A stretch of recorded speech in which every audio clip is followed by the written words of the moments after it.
empresarios y empresarias, bienvenidos una vez más a, como todos los días, 5:30 de la tarde, a nuestro webcast de Wadhwani Advantage, un programa creado desde esta fundación filantrópica para ayudar a que ustedes en este momento de crisis puedan retener y sostener sus ventas, pero sobre todo conocer cuáles son los temas alrededor de la crisis y cómo empezar a abordarlos con un liderazgo excepcional, previniendo todo lo que está pasando, pero también tomando acciones rápidas y decisiones como estos temas y las decisiones que vamos a tener que tomar en el corto plazo sobre el tratado de comercio que tenemos entre México, Estados Unidos y Canadá.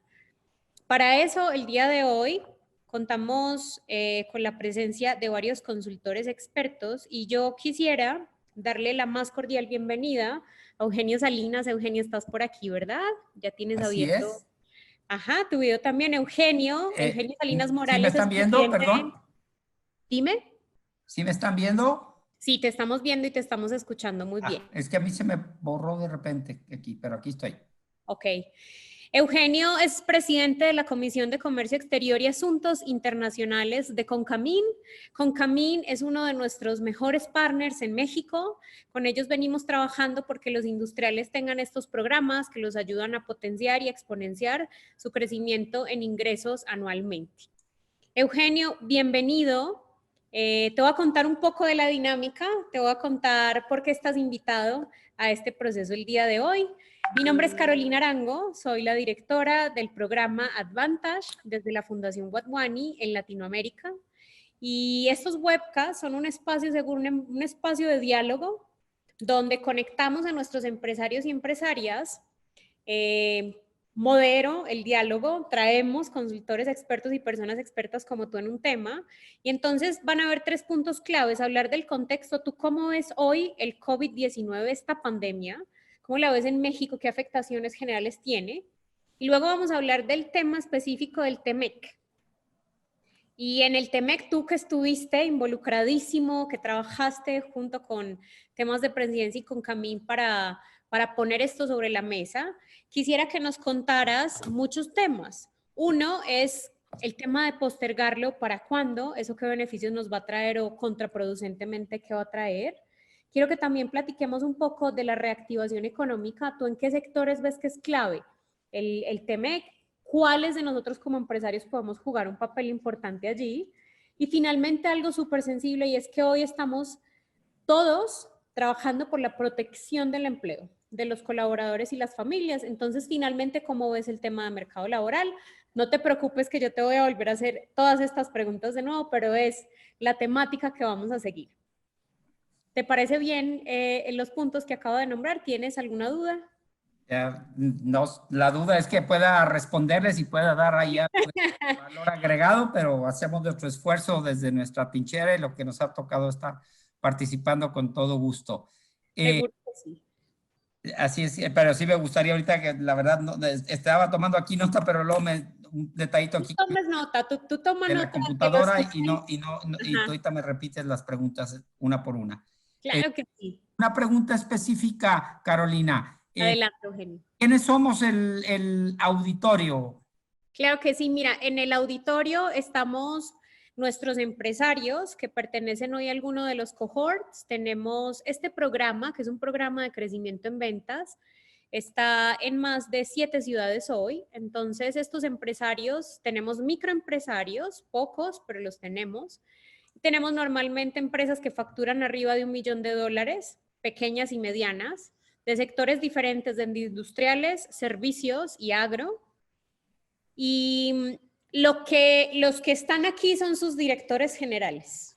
Entonces estamos con un auditorio neto de CEOs, de directores generales de primera, segunda, tercera generación de sus empresas, que hoy vienen a escucharte no solamente para resolver dudas, vienen más bien a entender el contexto del TEMEC, vienen con la intención de que estas guías y estos tips que les estamos brindando a diario a través de estos webcasts, pues los ayuden a visionar mejor este panorama.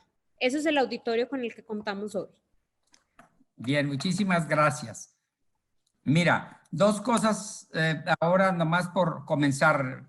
primero, gracias de la invitación. Es mi primera experiencia un poco en algo de este tipo. Creo que es oportuna ahorita la circunstancia y la hora y que estamos llevando a cabo esta reunión virtual o conferencia, como le podamos llamar, en la mañana, al menos para mis temas, porque en la mañana tuvimos una sesión, por cierto, bastante amplia. Nos pasamos ahí de las 3 horas, de lo que le llamamos el cuarto de junto, funcionarios de la Secretaría de Economía, a nivel de la propia subsecretaria Luz María de la Mora, que es la responsable de todas las cuestiones de comercio exterior, que eso es en lo que podría yo aportar aquí un poco más, no obstante de estar pues ahorita al tanto de muchas otras noticias económicas y sociales y ahora sí que hasta de salud en las últimas semanas, ¿no? Entonces, en ese contexto es donde quisiera o enfocarme o decir aquí, ya teniendo este contexto y tratando de no aburrirlos en cuestiones así muy técnicas, pero justamente de donde puedan tomar alguna, pues ahora sí que directiva o que puedan normar o ayudarles a alguna decisión ahí de lo que sigue. Primero que todo, en un contexto general, pues como todos, yo creo que hay un ánimo en cierta manera, ahora sí que de salir adelante y de buscar que esto es temporal. Sin embargo, pues no puedo yo negar de lo que nos afecta en el ambiente empresarial, ¿verdad? A las circunstancias, ahora sí que una cuestión nunca vista. Platicaba ahí con algunos otros colegas y ahora sí podríamos hablar de lo que es o los países que han sufrido cuestiones como las guerras, etcétera, o razones meramente o de las que México no habíamos tenido, al menos en nuestras últimas generaciones, conocimiento o razón como para el nivel de lo que estamos buscando suspender las operaciones económicas. Entonces, es algo con lo que no sabíamos lidiar. Creo que en la parte de la tecnología es la que ahora, al menos en muchos de nosotros por nuestro tipo de trabajo, llegó muy a tiempo de que podamos seguir siendo productivos sin la necesidad de desplazarnos o de estar propiamente en una oficina y que nos ayudan, empezando por esta plataforma de videoconferencias que decía yo en la mañana, hacen la verdad mucho más eficientes las reuniones. Creo yo que la gente va al grano, se abren los micrófonos cuando tienen que decir algo específico y yo creo que de aquí ahora sí que ese es el valor agregado y lo que vamos a aprender para el futuro y por supuesto de ser mucho más eficientes hasta en viajes y todo porque esto lo podamos de ver. ¿Cuáles son uno de los temas en un plan económico? Pero espéreme, sí. que es que estamos ahí como calentando motores y me interesa mucho esa primera parte antes de entrar a lo técnico.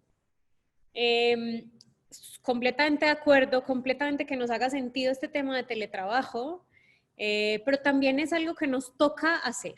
O sea, ¿estás de acuerdo que venimos en una era de transformación digital, que muchos nos hemos subido y muchos no, pero que hoy nos toca? Y entonces el tema de nos toca es la responsabilidad que hoy tenemos no solo de conocer cuáles son estas herramientas digitales, sino la responsabilidad también de invitar a más personas a que se sumen definitivamente a este tema de teletrabajo. Y no solo por costos y no solamente por agilidad, sino honestamente estamos más juntos que nunca con el tema de la crisis. Y esto es un momento bien oportuno para eso. Estoy más que convencida que la mayoría trabajamos todos los días con nuestros clientes, consumidores, con diferentes organismos, academia, gobierno, sociedad civil, pero muchas veces nos desentendemos de tratados como el que tú nos vas a explicar hoy. Nos desentendemos y decimos, pues es gobierno quien lo está firmando y no creo que eso me afecte a mí. Entonces, creo que voy a aprovechar y para darte esa introducción, es que bueno que todos ustedes, señores empresarios y empresarias, están aquí hoy, no solo para conocer el tema general del TEMEC, porque además hay gente extranjera aquí visitándonos, sino si tenemos no solo dudas, sino que si en algún momento voy a dar un ejemplo, del sector automotriz, o soy del tema del agro, o soy del tema de acero, o soy del tema de aluminio. Todavía no me he enterado ni cómo funciona este tratado, ni cómo eso me puede beneficiar o no, es el momento oportuno para hacerlo. Con esa introducción entonces doy paso a que ya Eugenio nos cuente su contexto. Qué amable, sí. No, no, muy bien a como lo explicas y lo dices y para todos ahora sí que yo creo que no tiene uno que ser muy joven, ¿no? Para ahora sí ya saber que si no está uno en esta era moderna, como bien lo dices, pues está perdiendo de mucho y es más, podemos quedar excluidos propiamente de mucho de lo que es el ambiente de negocios, empezando por estas tecnologías, como bien lo decías, y lo que las podemos aprovechar. Yo creo que algunos de nosotros que nos ha tocado vivir desde antes y después del propio, ya no digo del smartphone, sino desde el propio celular, pues nos damos cuenta, es cuánto nos resistimos a movernos hacia el smartphone y sentíamos que era más que suficiente el celular y ahora, como dicen, es imprescindible. En fin, te comentaba una de las cuestiones, nada más de contexto general en la parte económica y que hemos venido discutiendo en algunos de los foros, es justamente dentro de que se reduce sustancialmente la actividad económica y se busca en aras de cuidar la salud general de la población, el famoso distanciamiento y la razón de que algunos podemos seguir trabajando porque se presta nuestra actividad para hacerlo así, ahora sí que a sana distancia, como dicen por ahí. Sabemos que hay otra serie de actividades que es imposible reducirlas o limitarlas, empezando porque pues estemos donde estemos y a lo mejor no consumimos tantas energías, pero de que comer, tenemos que tomar líquidos, etcétera. Entonces estamos viendo en las industrias que verdaderamente va a ser necesario de que se mantengan, esperemos, y se han dado una serie de lineamientos para buscar mantener una adecuada protección en los trabajadores y los colaboradores que tengan que seguir asistiendo. De ahí, y hay algo ahí muy interesante, y no sé si algunos de ustedes ahí lo han seguido, pero es lo tanto que estamos interrelacionados con un país como Estados Unidos, pues que como sector privado hemos propuesto que muchos de esos sectores y esas cadenas de valor, cadenas productivas, sean similares a lo que también en Estados Unidos está funcionando o se ha decretado, se usa ahorita el término de esencial y de que tenga que seguir manejándose. Era curioso el día que tuvimos esta conferencia y presentación con todos los sectores que componen CONCAMIN, por ejemplo, que como creo que sepan por ahí, es la Confederación de Cámaras Industriales de la República Mexicana, donde vamos desde los que producen químicos hasta muebles, hasta enseres domésticos y pasan por el acero y el cemento, etcétera. Pues todos tendríamos una justificación, a veces oímos ahí unas cosas interesantes, cada quien de su industria, de la razón por la que tenga que mantenerse productiva, tenga que mantenerse abierta dichas instalaciones para producir. Entonces, ahí es un punto que cada quien vamos a tener que calibrar y de ver si caemos en ese adjetivo de esencial para que nuestra industria siga haciéndolo. Lo segundo y muy importante en una parte económica, pues como ustedes saben y no sé por ahí si estamos con atención de algunos abogados y abogadas particularmente en el área laboral, es el tema de cómo funciona y cuál es la relación que se deba de tener con nuestros trabajadores en función de que las disposiciones de prestaciones, de salarios, etcétera, se mantengan. Como dicen, as we speak, ahora debe estar terminando una reunión a más alto nivel del sector empresarial con el presidente López Obrador en donde van a salir, ojalá que humo blanco, de muchas definiciones que han quedado en estos decretos y acuerdos de los últimos 4 o 5 días, bastante, la palabra es imprecisos, y con mucho margen de interpretación. ¿En qué sentido? En el hecho de que, como se sabe, esto, y constitucionalmente hablando, no se consideró ni se ha determinado como una contingencia sanitaria, por lo que no entran en acción una serie de disposiciones que tiene la propia ley laboral para normar la forma en que le vamos a pagar o no pagar o negociar la absentía de los colaboradores, ¿no? Ese es un tema delicado.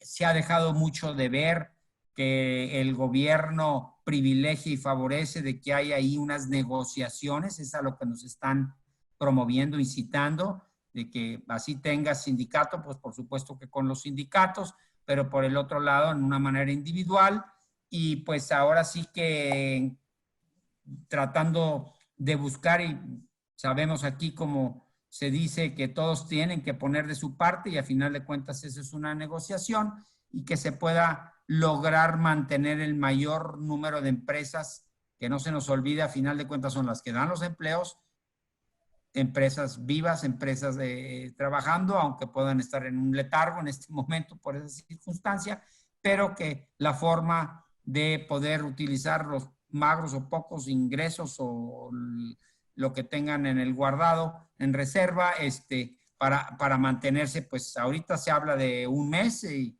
ha habido por ahí algunas otras posiciones de doctores y científicos de que a lo mejor podamos hablar hasta de 2 meses.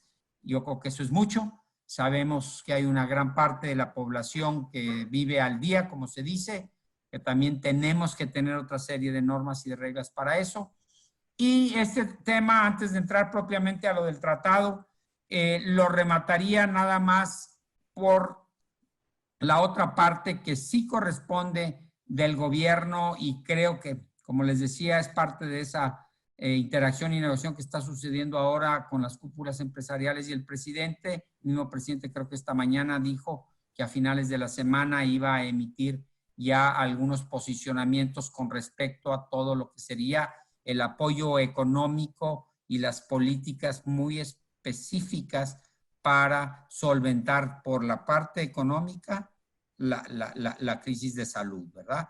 Porque hemos visto que alrededor del mundo, todos los países, empezando por nuestro vecino, realmente como que están más conscientes, y a través de la historia les ha sucedido distintos tipos de crisis en donde tiene que haber alguien que salga al quite, usando por supuesto de nuestros propios ingresos. A final de cuentas lo venimos pagando el mismo pueblo, los habitantes, pero que tenga que estar dirigidos apoyos, subsidios, quitas, posponer pagos para de alguna manera solventar o amainar los efectos tan dañinos ahorita de una reducción sustancial de ingresos. Okay. Sabemos que pues en la actividad, ahora sí en la ideología misma de lo que has venido aplicando el gobierno, pues han visto esto, y de que a través de ayudar por el lado del consumo, por el lado de dar el dinero al que lo necesita, se active o se mantenga. Sabemos que eso funciona, que es necesario, vuelvo a decir, hay una gran cantidad, desgraciadamente, de mexicanos que viven al día, y entonces es necesario todos poner para que eso suceda, pero sin embargo tenemos que entender el contexto de, a final de cuentas, cómo funciona la economía formal y cómo los bancos siguen corriendo los intereses, y cómo ahora vemos se vienen los plazos para pagos de impuestos, etcétera, que ese es ahí donde políticas económicas y específicas del gobierno son las que estamos pidiendo que sucedan. No los aburro, seguramente han leído por ahí una serie de desplegados y posiciones desde el Consejo Coordinador Empresarial, en donde se pide ahí unas devoluciones rápidas del IVA para los que tienen derecho, que para muchos ese es su flujo diario de efectivo, se está pidiendo posponer las entregas de las declaraciones para que también se mantenga el flujo para la operación diaria, sin que eso se use para pagos de impuestos. Y, por supuesto, que también entremos, como les decía, en que tenemos que promover y provocar que industrias esenciales, que a veces son colaterales a alimentos o colaterales a que tengamos energía eléctrica en las casas, etcétera, tienen que mantenerse vigentes y vivas. Y una de ellas, por ejemplo, es todo el transporte. Todos los temas de logística son indispensables, que tenemos que pugnar porque eso suceda. Hay otra serie de cuestiones en las que realmente el sector privado ha insistido que se pueden mantener vigentes, y eso es lo que esperemos que se logre en por estas últimas reuniones y tengamos alguna definición más precisa. No tengo una formulita de darle, también les soy muy honesto, mi tipo de trabajo no es precisamente la administración o función de lo que pueda hacer un CEO o director general, como veo, están por ahí. Algunos, y a lo mejor ustedes conocen más en la parte de cómo sortear estas cuestiones o cómo manejar la cuestión financiera, incluso desde la parte de recursos humanos. Creo que sí, Eugenio, a ese primer punto en el que nos invitas a pensar un poco la interrelación que está teniendo hoy, no solamente esta crisis, los sectores claves, sino estas cadenas de suministro que se vuelven esenciales, pero que también en algún momento, aquí vamos a hablar más adelante de cuáles pueden ser una oportunidad nueva para los modelos que traen ya estos empresarios. Eso es tu primer contexto, y para poder escuchar otro contexto le voy a dar la bienvenida a Juan Alberto Porras. Juan, bienvenido a esta sesión. Si puedes abrir tu micrófono para que te podamos escuchar.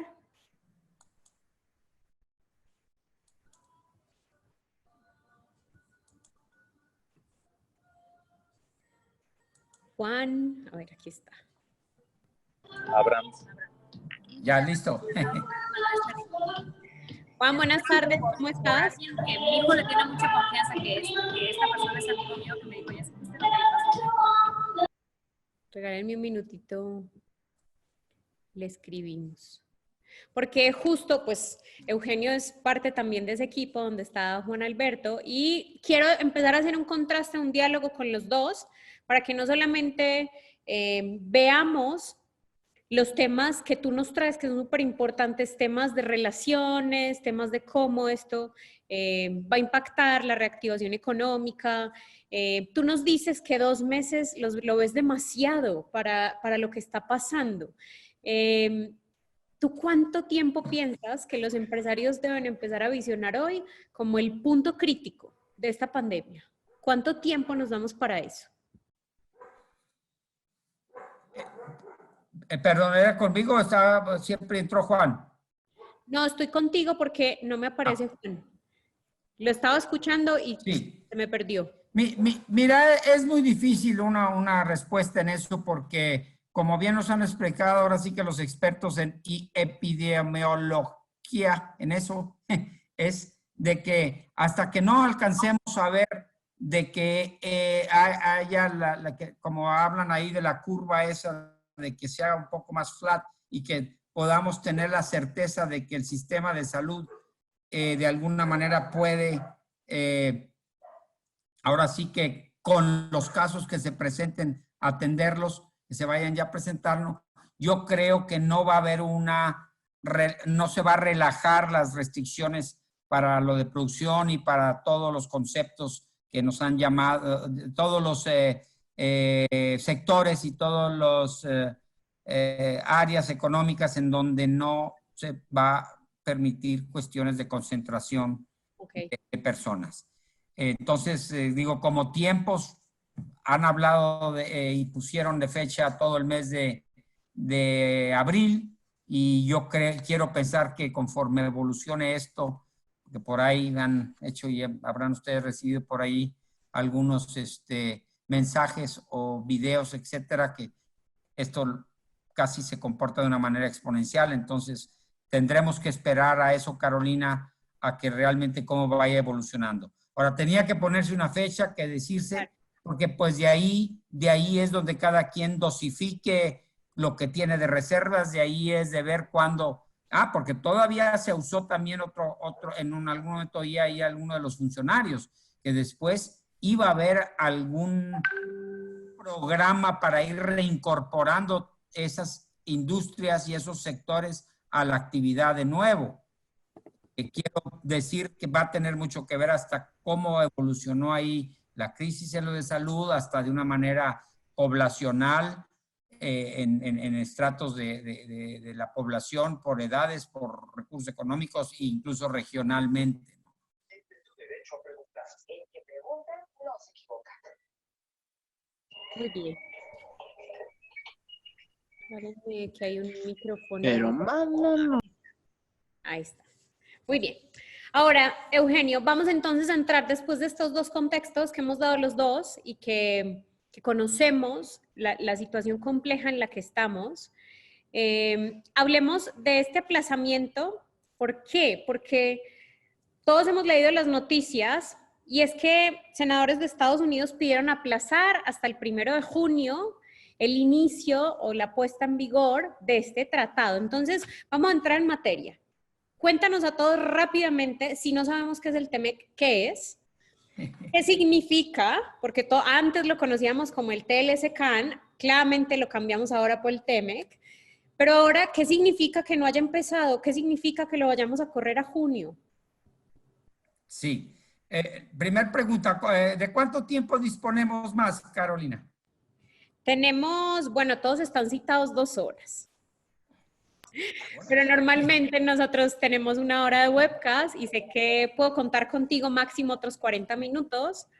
Así que para mí lo más importante es que a todos los participantes que estamos aquí nos queden claros estos temas. Recuerden, todos empresarios y empresarias, que cualquier momento es pertinente para que ustedes hagan preguntas. Tenemos un chat abierto, Eugenio, así que si quieren dejarnos por el chat las preguntas o en cualquier momento abrir sus micrófonos y pueden participar. Así que... Tú vas a estar monitoreando ahí el chat, ¿verdad? Sí, yo voy a moderar todo. Preguntas que ellos tengan te las voy a ir haciendo. Así que, ¿qué tal si comenzamos por esa definición de qué es el TEMEC? Sí. Bien, sí, no, te preguntaba porque pues ya te imaginarás, ahora sí que ese es mi tema y como dice el dicho, aquí nos podría amanecer. Nos quedamos. Muy bien. De anécdotas de negociación, de lo que quedó, de los resultados, de lo que esperamos, etcétera. Pongo en un contexto en 3 minutos qué sucedió y por qué estamos ahora con el TEMEC. Nos enfrentamos a una situación de la popularidad y finalmente el triunfo del presidente Trump, que lo usó desde su campaña, el hecho de que se requería renegociar o modernizar, me gusta a mí más usar la palabra modernización, el tratado vigente, que le llamamos ahora por llamarle Telecan, es el actual vigente, y el nuevo que entraría en vigor, que al rato platicamos cuándo y cómo, TEMEC. Entonces, se atrevió a decir en varias ocasiones de que era en inglés the worst deal ever. Entiéndase que el peor tratado que había negociado Estados Unidos. Okay. De nosotros los mexicanos, o sea, dijo en varias ocasiones que habíamos tenido muy buenos negociadores en ese tiempo y que habían de alguna manera le habían ganado a los negociadores americanos por lo que se negoció. Una visión muy miope de su parte, primero porque en algo como nos sucede en muchas ocasiones, se tiene razón de las circunstancias, mas no se tiene o no es lo más correcto la forma.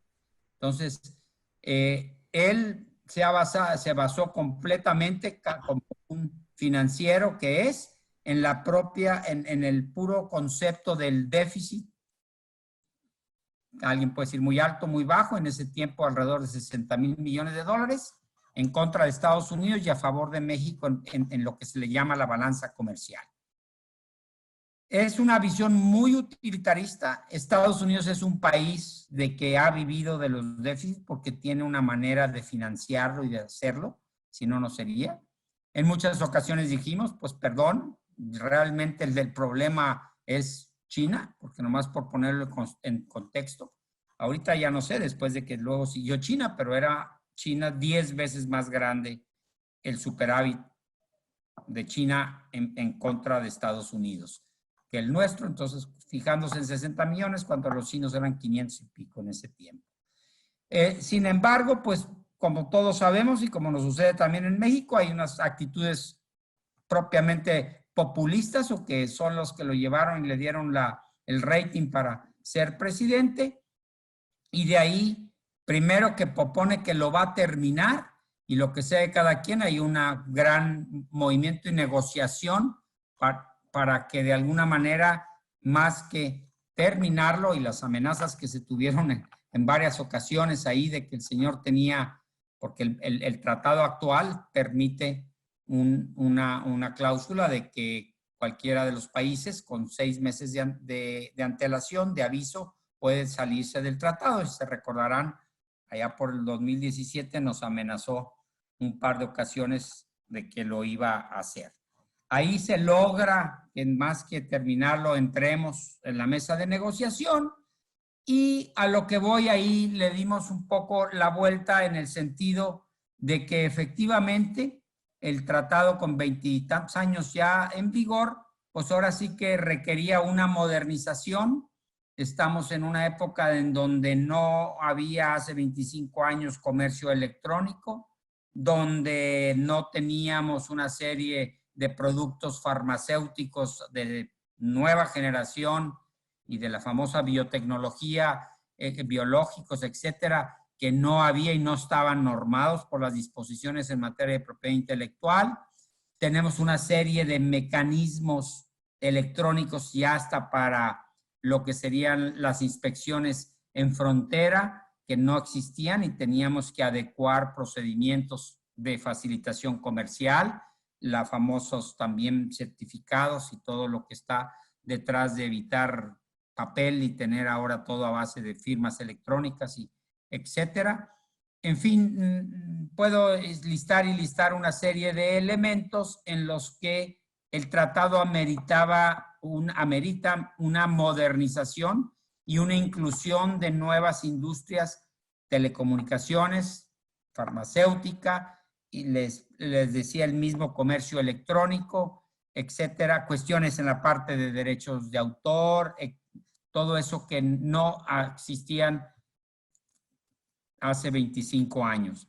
Por el otro lado, hay una posición, y muy específicamente la industria automotriz. Una gran parte de ese déficit de Estados Unidos y superávit a favor de México viene, y de todos es sabido, de las oportunidades y lo competitivo que se hizo de producir automóviles en México. El señor tenía en la mente una ecuación muy sencilla de que desde hace 10, 15 años Estados Unidos sigue produciendo los mismos 10, 11 millones de automóviles al año, y cada año aumenta su consumo, va creo que ya casi en 19 millones de automóviles al año, y toda esa diferencia siempre ha venido de importaciones. Y de ahí, no entro en muchos tecnicismos, pero es donde busca hacer lo que se llama en el argot de comercio exterior, más estrictas las reglas de origen para provocar que más partes de un automóvil, de un camión, de un autobús, se fabriquen en Estados Unidos y se reactive mucha de esa industria. No conozco Detroit, pero me han platicado que es un pueblo muerto comparado a lo que fue hace 25 años, porque era la mata y la meca de la industria automotriz, y que entonces ahí se acordarán durante todos ese par de años de proceso de negociación, que yo creo que un día sí y otro también hablábamos de las famosas reglas de origen, y aquí, sin entrar en tecnicismos, ese es lo otro que logra y que buscó y que fue una prioridad en la negociación, de buscar formas en que más de un coche de un automóvil de la industria, una autoparte, se hiciera en Norteamérica y todavía con una serie de candados. Se logró algunas negociaciones muy bien manejadas para que no fuera todo solamente en Estados Unidos, sino buscar acabar la región. ¿Qué pasó y qué había sucedido ahí? Pues otra vez, hace 25 años no teníamos los coches con la cantidad y porcentaje, por ejemplo, de elementos electrónicos. Ahora me dicen por ahí que los coches sofisticados tienen hasta 8 o 10 computadoras ahí dentro. Mis épocas aquí como sesentón, y mi primer Volkswagen 73 que tuve, lo más electrónico que llegó era el radio AM/FM que tenía ahí, y luego por ahí, allá por los 80 ya vimos el relojito digital y a lo mejor el velocímetro, y ahora como sabemos, el puro volante de un automóvil donde controlamos todo, de haber costado 12, 15 dólares, comentaban ahora los volantes cuestan 300, 400 dólares, el puro volante, nomás por la sofisticación que tiene. Ya no se diga incluso por ahora que vienen ya los automóviles híbridos y eléctricos, pues todo eso no estaba contemplado originalmente. Y eso es el quid que está ahí detrás, porque por eso se le puso ahí tanto énfasis y porque efectivamente la industria automotriz sí es responsable, de alguna forma, de ese alto déficit que tiene Estados Unidos contra México y algunos otros países, ¿no? Por ahí vimos, y de ahí la instalación de grandes plantas europeas, coreanas, japonesas en México, porque se aprovechaba la exportación ahora que México no pagaba impuestos por el Telecán. Ahí muy particularmente, y no sé si alguien de los que nos escuchan está o provee a la industria automotriz, pero una de las grandes ventajas que tenemos, por ejemplo, es que nomás Canadá y Estados Unidos podemos exportar las pick-ups y los vehículos todoterreno libres de un arancel que curiosamente y por una razón ahí política me he quedado buscando la razón, que se llama el chicken tax, llega a ser hasta 25%, que ese es el que nos ahorramos México y Canadá, y por eso se han instalado una serie de empresas que producen las pick-ups en México. Eso no sucede para ningún otro país con el que Estados Unidos tiene un tratado. Entonces, ese es el contexto de que él nos lleva. Tiene una mentalidad casi de ideología, así como acá que quieren y atacan tanto al neoliberalismo, allá es atacar a la apertura comercial indiscriminada. Él tiene un sentir de que se le dejó entrar a China a la Organización Mundial del Comercio, a la OMC, y no ha pagado como debe su boleto de entrada y ha sido lo aperturista en el término económico de bajar sus subsidios y de ser una economía de mercado, que por eso también tenemos en México muchos problemas con China, y de ahí las acusaciones a veces por los famosos procesos de dumping y de acusaciones por prácticas desleales de comercio. Eso también le está pasando a Estados Unidos y es lo que también dijo. Entonces, pues no se vale que todos me venden a mí, todos lo ven, todos se han aprovechado de este gran mercado y pues este déficit no puede mantenerse al infinito. Ese es un poquito ese contexto. Logramos meterlos a la mesa de negociación y les insisto, hay 30 y tantos capítulos por ahí en el tratado, no voy a ir, pero tenemos un nuevo tratado que espero que no me estén grabando por ahí, pero de ninguna manera, dentro de que hay una modernización y hay algunos sectores que nos benefician, de ninguna manera es mejor para la economía mexicana que lo que ya tenemos. Hubo una negociación muy buena desde el Telecán en los propios mecanismos de solución de controversias. Ahora el nuevo tratado, estas disposiciones que tiene sobre los famosos paneles para solución de controversias en el tema laboral, van a ser un tema que, pues bueno, por 25 años logramos detener y no tuvimos una sola denuncia o demanda que hubiera tenido comercio por esas razones. A lo mejor ahora vamos a tener, en el momento que entre en vigor el TEMEC, vamos a tener un mecanismo expedito ahí para que si nos llegan a acusar por que tengamos cuestiones laborales en la parte de influencia de los patrones o del gobierno en la vida sindical de las empresas, por ejemplo. En fin, hay una serie en las cuestiones de medio ambiente, en el actual, aunque existen lo que se llaman los acuerdos paralelos de medio ambiente y de temas laborales, como se dice en el argot de las negociaciones, no tienen dientes y por eso no han sido una manera de que nos restrinjan el comercio, que se limiten las inversiones, etcétera. Ahora sí tenemos un tratado que va a tener dientes. Los dos nuevas áreas de medio ambiente y de laborales van a estar sujetas a un mecanismo de solución de controversias. Nomás para conocimiento de los demás, se oye muy elegante, solución de controversias, no es más que un arbitraje que se llega a hacer y que los países se sujetan su soberanía de su sistema judicial, etcétera, a lo que dictaminen esos árbitros. Era uno de los temas que no quería ya el presidente Trump, no le parecía que era lo correcto que los países renunciaran a su soberanía para permitir que un tribunal externo o incluso de extranjeros fuera el que determinara si una cosa estaba bien hecha o mal hecha o una ley se había instrumentado correcta. Realmente ahora el nuevo tratado hace que eso va a ser y se logró también mantener. Hay un detalle importante también de donde tenemos unos riesgos altos, que es con el sector agropecuario. Lo defendimos a capa y espada. Oían ustedes por ahí también en tantas noticias el concepto de estacionalidad.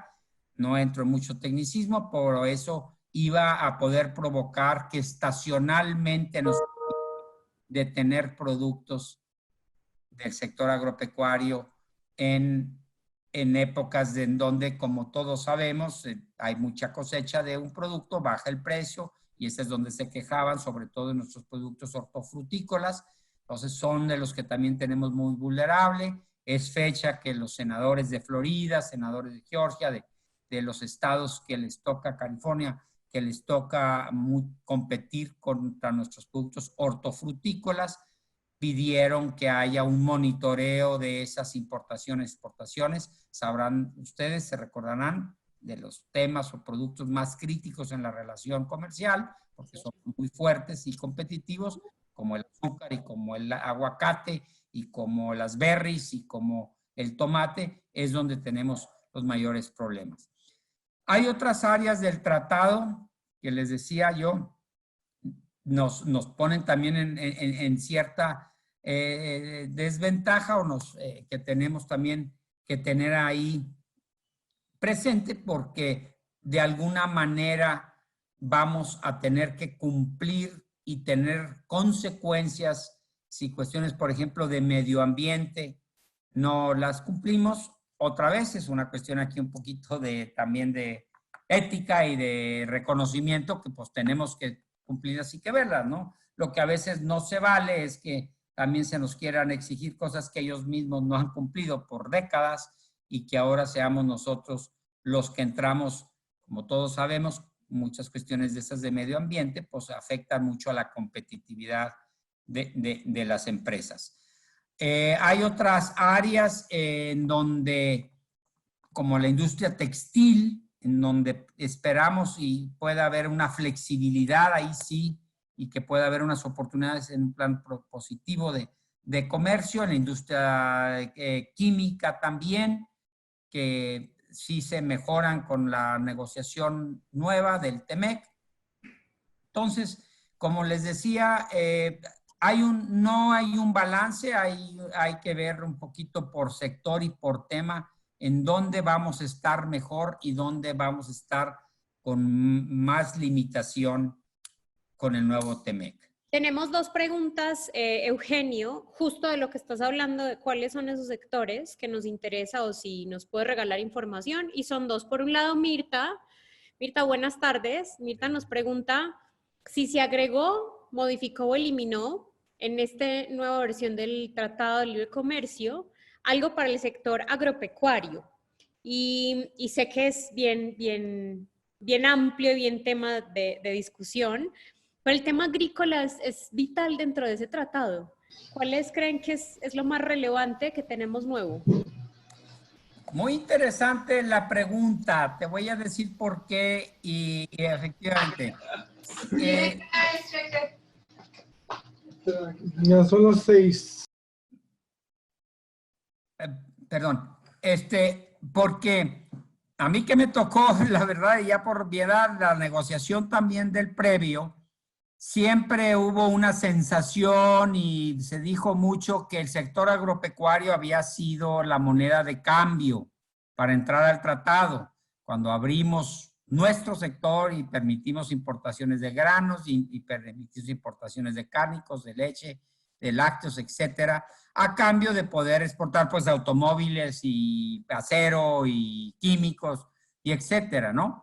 Y curiosamente, y les debo decir, en mi responsabilidad de coordinar ese cuarto de junto, donde a veces tenía 120, 140 agentes en Washington o en Ottawa, cuando estábamos en las rondas de negociación, con la mano en la cintura, les puedo decir que de una tercera parte a casi un 40% eran representantes del sector agropecuario, pero ahora defendiendo de que no se cerraran las oportunidades que se habían abierto y que no fuéramos a mermar el éxito de industrias, como ahorita bien estaba comentando, en las berries, en el aguacate, en el mismo tequila, la cerveza, al final de cuentas todo eso, el sector agropecuario, y no se digan los tomates, pocos de ustedes sabrán, pero por muchos años, allá hasta todavía por los 80s, principios de 90s, después del petróleo, los tomates era el producto de mayor exportación de México. Pasaba de billones de dólares en aquel tiempo el tomate, ningún otro producto, ni los coches, ni nada. Hubo un momento que después del petróleo eran los tomates. Y de ahí la importancia. Y a lo que voy con esto es que ahora sí que en contra de lo que auguraron y que se quejaron de lo del sector, realmente ha sido el sector ganón el que ha mantenido un superávit bastante razonable en México, además de los automotrices, en el sentido de lo que han podido exportar. Y por lo mismo eran los más interesados en defender un par de temas, como les hace rato les comentaba, ese de estacionalidad, que no se diera para que no nos pudieran demandar por una práctica de discriminación de precios cuando en algún momento de la cosecha se bajaban los precios. Y también hay un tema interesante que fue, y creo que es bueno y va a mejorarse como quedó, que es que también no vaya a haber restricciones de comercio por cuestiones fitosanitarias. Hay una mejor reglamentación de cómo se puede aplicar una restricción de comercio por una medida fitosanitaria, ¿no? Entonces, eso es la idea. Siguen los embates, son sectores no nomás económicamente, sino políticamente muy fuertes en Estados Unidos. Les decía todavía al último en diciembre, cuando se negoció o estuvimos cerrando el famoso protocolo modificatorio del tratado, y hubo necesidad porque los demócratas le pidieron que no iban a votar a favor, que no se hacía. Todavía de última hora, ahí senadores de California, de Georgia, creo, y de Florida, que son muy importantes para el Partido Republicano y también muy definitorios, incluso hasta para la reelección del presidente Trump, pidieron una serie de acciones que tiene que hacer el gobierno para cuidarlos de las importaciones de México, ¿no? En esos sectores. Entonces, ahí es donde estamos. Ahora bien, nomás remato diciendo que no ha sido todo de aquí para allá, también se han beneficiado algunos subsectores del sector agroalimentario estadounidense. Ha sido un comercio en dos vías, nomás porque ustedes lo sepan, y si que tuviera que cerrar Río números, pero 30% de los lácteos, 30% de los granos, 40, 30% del consumo de proteína animal, entonces de cerdo, ave, el mismo bovino, lo importamos de Estados Unidos, lo requerimos para satisfacer el abasto, complementar el abasto en México, ¿no? Y bueno, pues también es donde se han aprovechado lo que los que estudiamos alguno por ahí, a lo mejor seguramente, aunque no sea economista como yo, sí estudió algo del concepto de ventajas comparativas en el comercio exterior, que es cada país poder fabricar y hacer en lo que somos mejor o donde la misma naturaleza nos dotó, nos bendijo de tener. Tenemos unos climas tropicales que nos ayudan con todo esto que les hablo de las hortifrutícolas, y ellos tienen unos climas de invierno y de extremo, en el sentido de que les ayuda y son más eficientes en el producir los granos, y ese es en donde de alguna manera debemos de buscar esa complementación más que esa competencia. Entonces, ahí es donde estamos con el sector agropecuario. Yo creo que la forma en cómo quedó, y si estos mecanismos que pidieron los senadores que les comentaba no se usan de una manera proteccionista, y las investigaciones y los informes que se hagan son sensatos y correctos, debemos de mantener un libre comercio y todavía unas oportunidades para estos subsectores de la agricultura y la ganadería de México. Ok. Muy bien, esa era la pregunta de Mirta, y Juan Carlos también iba en el mismo tema para hablar del sector de alimentos. Voy a dar paso para tratar de ir concluyendo y regalando tips y ventajas para los que están escuchando todo esto.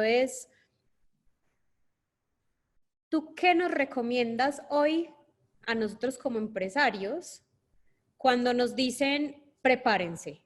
O sea, hoy tenemos planes de contingencia para México, tenemos planes financieros de contingencia, contables para el tema de impuestos, para la protección de empleo, porque es algo que venimos trabajando conscientemente. Pero, ¿qué crees o a qué nos invitarías tú a tener presentes para después de junio, que es cuando va a entrar en vigor esto? ¿Quiénes tenemos que tener los ojos más abiertos? ¿Dónde debemos poner un poco más de atención?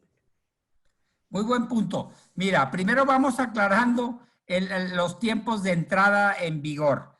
Ya no es factible que entre en vigor el 1 de junio. Ok. Tiene una disposición el tratado de que entrará en vigor en el tercer mes después de que los 3 países hayan enviado su carta al secretariado, perdón, después de que el último país, o sea, el tercero de los 3, haya enviado su carta en donde anuncia y donde reconoce y confirma que ha cumplido con todos los procedimientos internos para la ratificación y para la entrada en vigor en su respectivo país. Como sabemos, otra vez en un plan constitucional, los tratados en México tienen que ser ratificados por el Senado para que sean ley, para que entren en vigor para México. Eso ya sucedió en México el 19 de junio del año pasado. Fuimos el primero que lo ratificó. Nosotros ya podíamos, a agosto del año pasado, que hubiera entrado en vigor. Sabemos que eso no sucedió, que toda esa negociación que se dio en Estados Unidos, y donde hubo hasta necesidad de hacer el famoso protocolo modificatorio, que luego también se llevó el 12 de diciembre a que el Senado otra vez aprobara una enmienda, una modificación a lo que ya habíamos negociado propiamente. En el caso de Estados Unidos, una vez que eso sucede, ya ellos hacen sus procesos, y sabemos que en Estados Unidos el 29 de enero lo promulga el gobierno americano. Y el 13 de marzo pasado es aprobado por el Parlamento canadiense. Fresquecito, fresquecito, de las 2 de la tarde de hoy, les informo, que Canadá ya es la primera que envió su carta para que el tratado en el que explica y confirma que ya cumplió con los requisitos, por lo que si la carta de México llega mañana y en 3 días la carta de Estados Unidos, quiere decir que podría entrar en vigor el 1 de julio. Y como ya no entró el 31 de marzo, dice, son 60 días después más o menos, por el hecho de que se tiene que pasar todo un mes y entra en el primer día del tercer mes. O sea, tenemos propiamente todo el mes de abril para que Estados Unidos y México presentemos esa carta, y que entre el 1 de julio. Okay. La cuestión aquí de lo que han visto ahí algunos, ¿cómo se llaman? Artículos y noticias en la prensa, etcétera, aquí hay dos cuestiones también muy importantes que ver en el tratado en función justamente de lo que se negoció en el protocolo modificatorio que tenemos que tener listas. Una tiene que ver con lo que se llaman las listas, valga la redundancia, de panelistas que tienen que ofrecer los países. El sistema nuevo que hay, palabras más, palabras menos, hay 30 panelistas que tienen que estar nombrados y que se quedan ahí en imaginaria por si se requieren para un mecanismo si se constituye un arbitraje por el mecanismo de solución de controversias.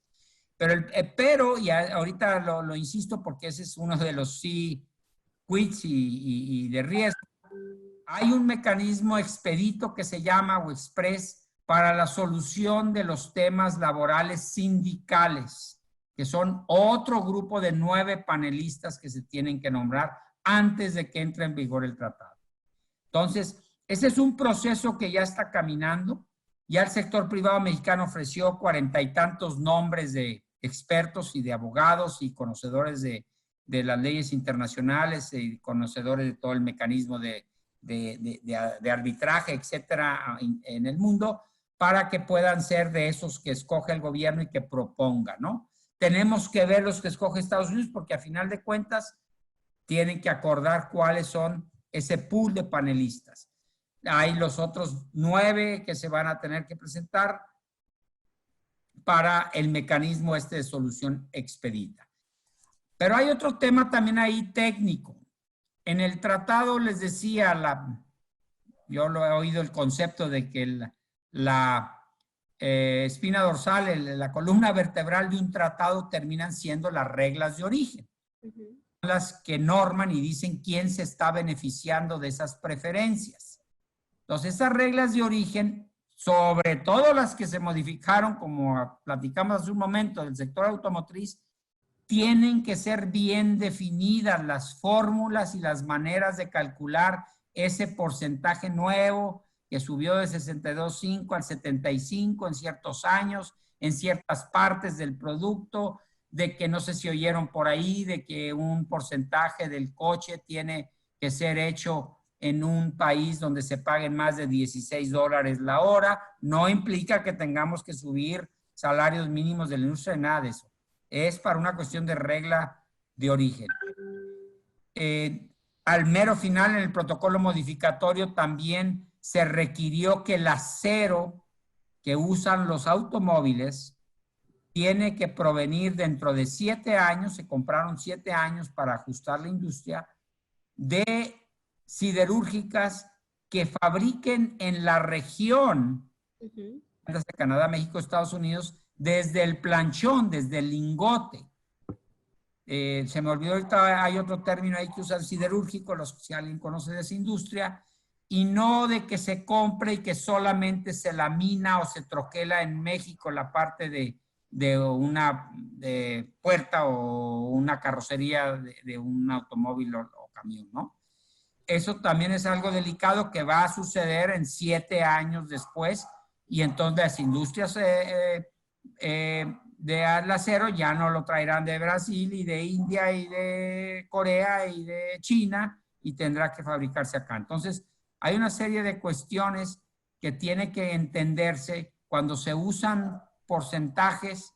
Es el porcentaje de cada automóvil, es el porcentaje de una línea de producción, de una planta de la Ford Motor Company, de la Nissan, es de todas las empresas que están en México, cosas de ese tipo, y esos conceptos de definición de reglas de origen o precisión se llaman reglamentaciones uniformes.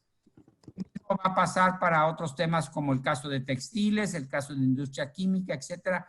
Están en eso ahorita, no negociando porque no te reconocen que esa sea la palabra, pero a final de cuentas, pues es una definición que se tendrán que poner de acuerdo los de los 3 países para esas reglamentaciones uniformes que entrarían en vigor cuando el tratado entre en vigor, les insisto, para los sectores, sobre todo donde cambiaron la regla de origen, como ya dijimos, automotriz, textiles, vestido, la misma industria química.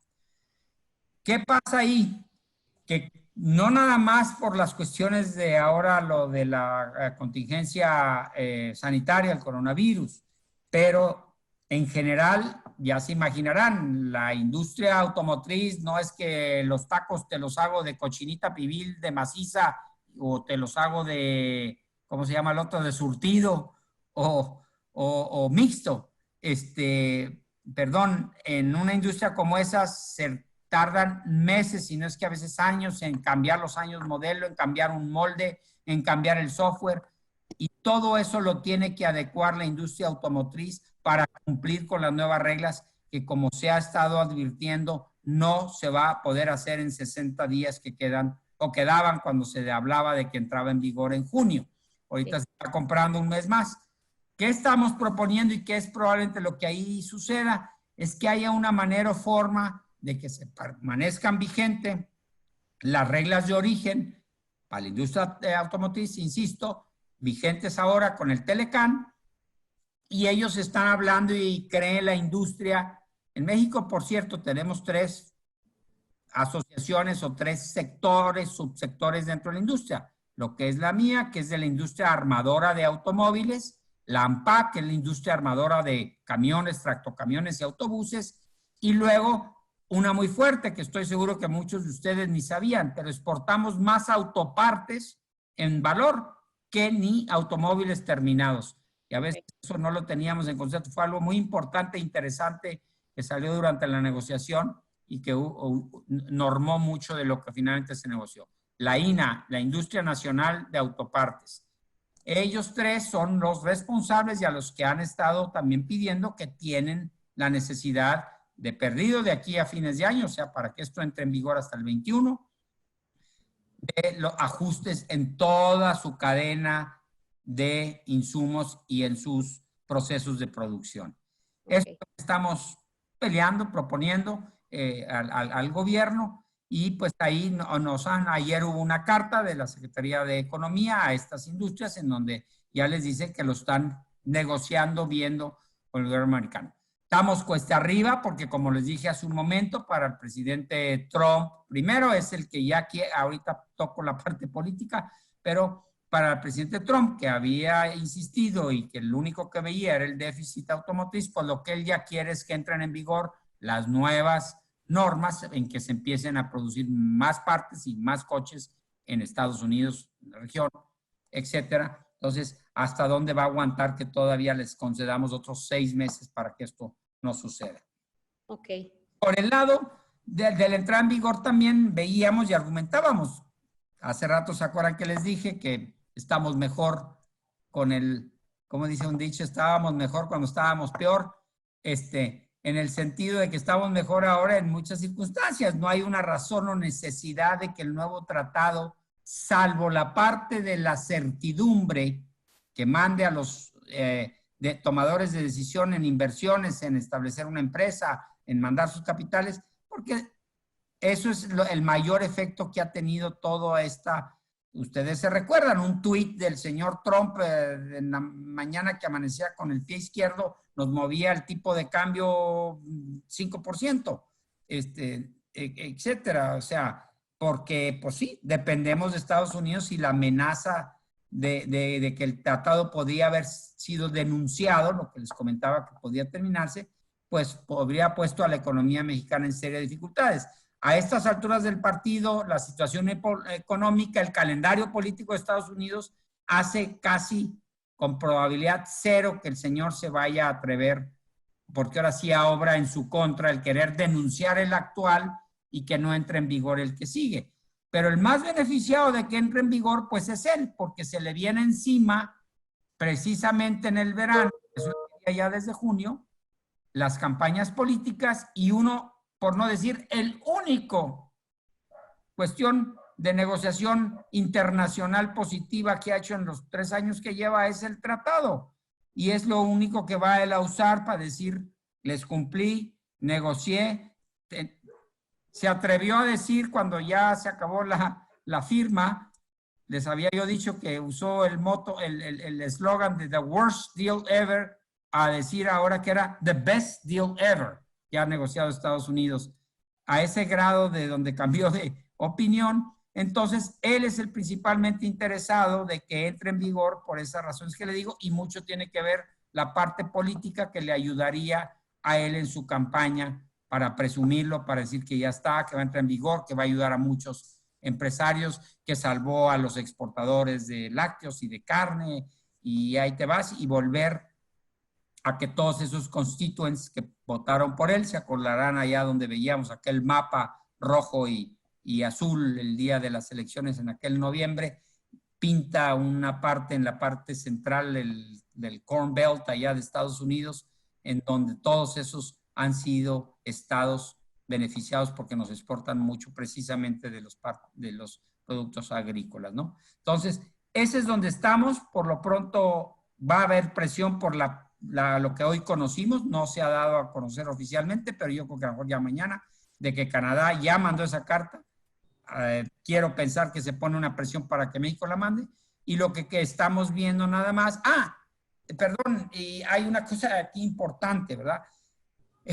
¿Qué es lo de y la que tiene esa pregunta particular, Carolina, en algo de lo de los riesgos? Por ahí hay algunas versiones y algunos rumores de que en Washington, en Estados Unidos, están listos una serie de sindicatos para presentar demandas y denuncias contra México, contra nuestro sistema laboral, sindical, todo lo que muchos de ustedes ahí, directores generales y CEOs, saben de cómo se manejaba México, se maneja todavía en algunos casos, en cuestiones de corruptelas con los sindicatos, en los sindicatos famosos contratos de protección, etcétera, que ya nada de eso lo va a permitir o de alguna manera lo puede castigar el tratado, y más si eres una empresa que estás exportando y que te puedan en un momento dado, llega ahí en la negociación esa del protocolo modificatorio, haberse aceptado de que en una reincidencia, de que te comprando al jefe, ¿cómo se llama?, líder sindical, y que te lo llevaste a Cancún la semana anterior a la firma del contrato, o de que provocaste que no dejaste entrar a los trabajadores que eran disidentes y no votaron por el contrato colectivo. En fin, las artimañas que algunos de ustedes saben o sabrán se aplican mucho con la industria, con los sindicatos, y que entonces eso pueda detenerte en la frontera, incluso hasta no nomás ponerte sanciones económicas, sino hasta poder detener tus exportaciones. Eso es uno de los grandes riesgos que viene, porque, como les decía al principio de la plática, en el actual Telecán, los acuerdos paralelos en laboral y medio ambiente no tienen dientes. Ha sido muy difícil que nos hagan un caso por esos temas. Ahora va a ser mucho más fácil y expedito llegar a una denuncia, si no hay conciliación, llegar a que se establezcan medidas, la palabra es de represalia o de compensación, si nos detectan que estamos sobre todo influyendo en la democracia sindical, como se llama, o incluso en detalles pues ya más delicados, que nadie los quiere, pero desgraciadamente a veces nos sucede, y más en nuestra área agrícola, que es por ejemplo el trabajo de menores, o la discriminación, etcétera, ¿no? Entonces, ese es uno de esos grandes riesgos que sí se vienen con la entrada en vigor. Y perdón, y aquí nada más, y una parte de lo que también queríamos comprar un poco más de tiempo, es porque no obstante que tenemos una reforma, una nueva ley laboral de hace ya más de un año, de mayo, casi un año del año pasado, que pasó, etcétera, pues como todos sabemos y los que les ha tocado, ya no digo por ahora la contingencia de salud, pero la verdad es que también tenemos que acabar de instrumentarla, implementarla en México, para que también de alguna manera cumplamos con esas nuevas disposiciones, les insisto, del manejo de toda la relación sindical, y de la libertad de negociación y la libertad en la negociación de salarios, etcétera, pues que la verdad no se daba en México hasta hace unos años. Muy bien. Hay una pregunta que esa es rápida. Irving nos dice si ¿este tratado aplica solamente para productos o si hay algún chance de servicios, específicamente servicios de consultoría? Qué bien que también ahí me preguntas. No, efectivamente, y es parte también en lo que creció. Hay una serie de servicios que se le llaman transfronterizos de lo que sucede. Hay cuestiones también de servicios financieros, de servicios, si consideran los fletes también, que entran ahí nuevas normas. Y un detalle también importante que es la movilidad de profesionales como los consultores, etcétera, que puedan trabajar y que haya las famosas visas, ahora se llaman visas NAFTA, pero que continúen y que haya, ahora sí que consultores y haya especialistas que tienen oportunidad de trabajar en los 3 países de manera legal y con estas visas. Muy bien, muchísimas gracias. Y entonces, para ir ya cerrando, Eugenio, si te parece bien, vamos a ir haciendo un resumen y entonces voy a dar paso para que abramos parte de los micrófonos. Nos has dado hoy un tema de contexto general de cómo hemos migrado desde hace unos años en lo que teníamos como el Tratado de Libre Comercio o el TLCAN, a lo que hoy tenemos concebido y que falta que entre en vigor completamente hasta que los 3 países lo ratifiquen, el TEMEC. Raúl. Con estos temas de reactivación económica para todos nosotros es bien importante que entendamos que nos aplica y que hay unos beneficios y modificaciones para sectores. Hoy trabajamos y ampliamos un poco el sector automotriz, el sector de alimentos o el sector agrícola, pero también el tema farmacéutico, también el tema de acero y aluminio, que son bien importantes y bien sonados dentro de lo que tenemos en el país. Y finalmente, un tema de mercado laboral. Vimos cuáles son los beneficios para cada una de las partes, que nos tiene un poco atorados en la relación. Y de manera general, para concluir, para mí siempre los tratados son una oportunidad como esta crisis que tenemos. Entonces, importantísimo que sigamos pendientes de cuáles pueden ser las próximas salidas en los próximos 6 meses que nosotros como empresarios podemos dar a esta relación que tenemos hacia el norte. En cuanto a la protección del mercado, pues sí se nos vienen unas reglas un poco más duras, pero es para proteger no solamente al empleado y al empleador, sino para que esta relación que tenemos con nuestros países vecinos, pues siga siendo una relación gana-gana. Todos estos pequeños pedazos vamos a unirlos y vamos a unirlos porque este tema de tratado nos conviene a todos. Entonces vamos a estar monitoreándolos y aquí voy a abrir los micrófonos y voy a decir después de este resumen, si alguno tiene algún aporte, preguntas directas para Eugenio o para parte del público. ¿Hay alguna otra pregunta? ¿Alguien quiere abrir su micrófono y contarnos algo hoy con respecto a este tratado?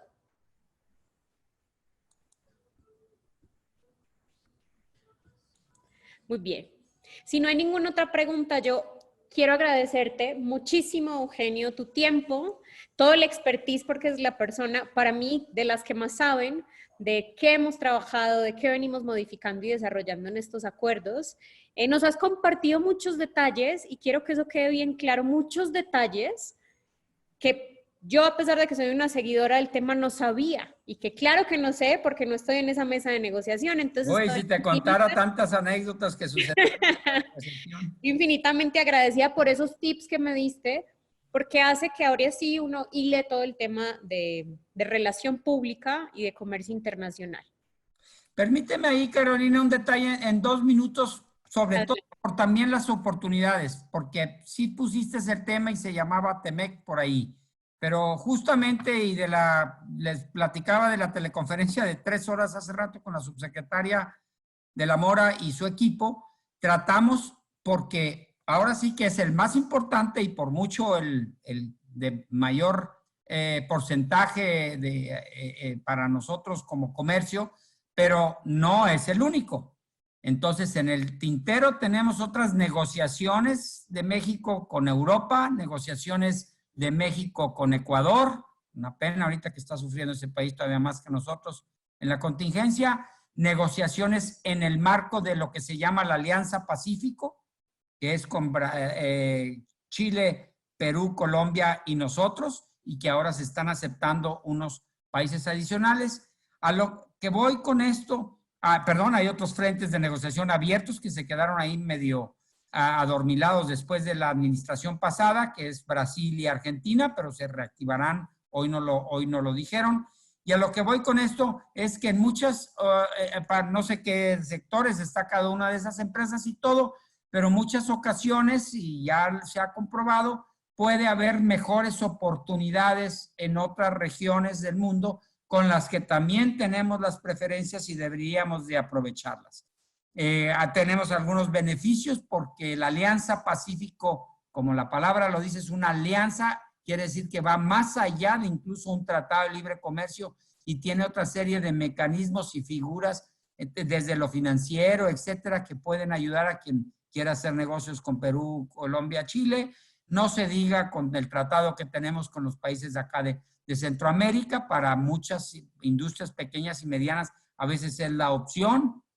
En fin, dejo el gusanito y dejo ahí la inquietud que no todo es Temec o Telecán y que sí hay ahí también muchas otras oportunidades. También se está eso modificando por las negociaciones que se están haciendo y de nuevos países, pero es en esa creencia que todavía México somos librecambistas, empujamos y creemos en la globalización. Y otra oportunidad que va a haber, por ejemplo, el gran ganón de lo que se negoció, aunque faltan unas afinaciones con el Telecuem, con Europa, es el sector también agroalimentario. Ahí no podíamos exportar carnes, vamos a poder exportar carnes. No podemos exportar plátanos, vamos a poder exportar plátanos. En fin, desde que se negoció este tratado hace 15, 18 años, el de Europa, el sector manufacturero industrial quedaba casi completamente abierto, pero no era el caso para lo agropecuario y sería el gran ganón. Se me olvidó el famoso TIPAT, aquel que fue el TPP, que quedó reducido después de que salió Estados Unidos, que ahora le llamamos TIPAT, Tratado de Integración Transpacífico. Allí hay unas oportunidades ya también de apertura por ejemplo, de Japón a más oportunidades en lo agropecuario para México. En fin, quería dejar ahí el comentario de que no todo es Temec. Muy bien. Tenemos muchas oportunidades, claramente como tú lo estás diciendo, vamos a aprovecharlas y estos webcasts nos dan ese espacio. Yo voy a aprovechar que veo a Juan. Juan, ¿nos estás escuchando? Sé que ahorita tuvimos unas dificultades técnicas, pero para todos nuestros empresarios y empresarias, de nuevo, Eugenio, mil gracias y sobre todo mil gracias a mí, que es nuestro partner. Mil gracias a Juan, que ya te voy a dar la palabra. Juan es tesorero en Concamín y es el presidente de Careintra en Jalisco. Y Juan, antes de irnos, quisiéramos escucharte, que nos regales un saludo para estos empresarios que estamos hoy aquí conectados. Muchas gracias, Carolina. Bueno, pues no me fue posible acompañarlos en toda la sesión, pero la verdad es de que tengo que hacerle un reconocimiento muy especial a Eugenio por acceder a tener este webinar con ustedes, como les comentó él, y lo escuché que lo refirió. En la mañana tuvo una videoconferencia de más de 3 horas con todo el equipo de la Secretaría de Economía y el cuarto de junto, que es la parte de la iniciativa privada que participa en las negociaciones de comercio exterior. Y bueno, pues aquí está todavía, mira, y lo veo muy fresco todavía. Entonces, la verdad, un agradecimiento muy fuerte, Eugenio, muchas gracias, la verdad, qué amable. Él siempre es muy accesible a compartir sus conocimientos y sus experiencias, y yo creo que es de los grandes baluartes que tenemos en comercio exterior aquí en México, ¿no? Mucho de lo que se ha avanzado en los últimos 15 o 20 años ha sido gracias a este señor que tenemos ahorita frente a nuestras pantallas, y pues darles las gracias por los espacios a Wadhwani también y por hacer este networking entre los empresarios, los organismos que estamos al frente de las distintas representaciones, y pues un saludo muy especial para todos, ¿no? Muchísimas gracias, Eugenio, te lo aprecio de verdad por la accesible. A ustedes, qué gusto, y espero que haya cooperado ahí un poquito granito de arena desde esta trinchera y desde primera, al menos para estos temas que algo hayan aprendido o les sirva para su toma de decisiones. Sí nos va a servir mucho y también quiero invitarlos formalmente a que ustedes piensen hoy en estos momentos de crisis, y ayer lo hablábamos en Sinergias y Colaboración, es importantísimo que ustedes se acerquen a sus asociaciones y cámaras. Esto es un beneficio también que Concamín tiene para sus empresarios. Entonces, tanto Careintra, Concamín, Eugenio y Juan están súper abiertos, estamos para ayudarles. Juntos queremos transformar México. Queremos invitarlos a que nos sigamos cuidando, a que sigamos pensando en nuestras familias, en los buenos líderes que estamos siendo todos los días, pero pensemos que esta crisis lleva 3 o 4 semanas y que apenas nosotros estamos entrando en la curva. Así que invitación especial a seguirnos juntando en estos espacios. Estos espacios son pensados para ustedes. Mañana vamos a traer una evolución de la pandemia. Desde que empezamos y desde que entramos en esta fase en el país y en el mundo, ¿cómo vamos? Vamos a traer expertos en este tema de epidemia, pero también comerciales. Recuerden seguirnos en nuestras redes, @WFLatam. Y finalizando, les vamos a enviar información donde pueden conectar, no solamente temas de comercio, donde pueden escribirle algún correo a Eugenio, pero sobre todo donde pueden contactar los servicios de Concamín. Les mandamos un abrazo fuerte. Descansen y nos conectamos mañana.